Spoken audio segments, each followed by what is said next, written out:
એ જ રીતે વાવ થરાદની અંદર તમારા પોતાના ગઢમાં એ લોકસભા વખતે તમારી પોતાની વિધાનસભાની અંદર અમારા શશિકાંતભાઈ પ્રભારી હતા, એમણે તમારી સીટની અંદર ગાબડું પાડ્યું હતું. આ વખતે તમારા પોતાની સીટની અંદર આ ભારતીય જનતા પાર્ટીનો કાર્યકર્તા, બૂથનો કાર્યકર્તા એ તમારા સાડીના પલ્લુમાંથી બાંધેલી સીટો વાંચકી અને ભગવો લહેરાઈને આવ્યો છે.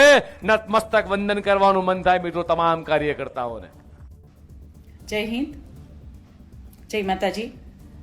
આજે સોશિયલ મીડિયાના માધ્યમ દ્વારા ભારતીય જનતા પાર્ટીના ગુજરાત પ્રદેશ અધ્યક્ષ જગદીશભાઈ વિશ્વકર્મા ના મોઢે જે ગેનીબેન ઠાકોરની ટિપ્પણી કરી રહ્યા છે, તો હું એમનો સખત વિરોધ કરી રહી છું કે એક સાઈડ આપ લોકો સ્ત્રી સશક્તિકરણની વાતો કરી રહ્યા છો અને એક સાઈડ આપ લોકો બેનો દીકરીઓની ટિપ્પણી કરી રહ્યા છો. તો ક્યાંક ને ક્યાંક સત્તાનું અભિમાન દેખાઈ રહ્યું છે.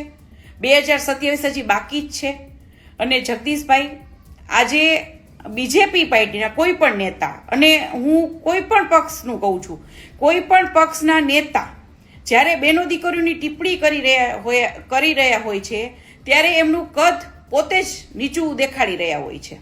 તો એક ભારતીય નાગરિક તરીકે આ અશોભનીય વાત કહેવાય કે જ્યાં નારીનું અપમાન થઈ રહ્યું હોય છે. તો એક સખત વિરોધ કરું છું આ વાતનો કે વારંવાર એક નેતાઓ દ્વારા એક બેનો દીકરીઓની ટિપ્પણીઓ કરવા જોવા મળે છે.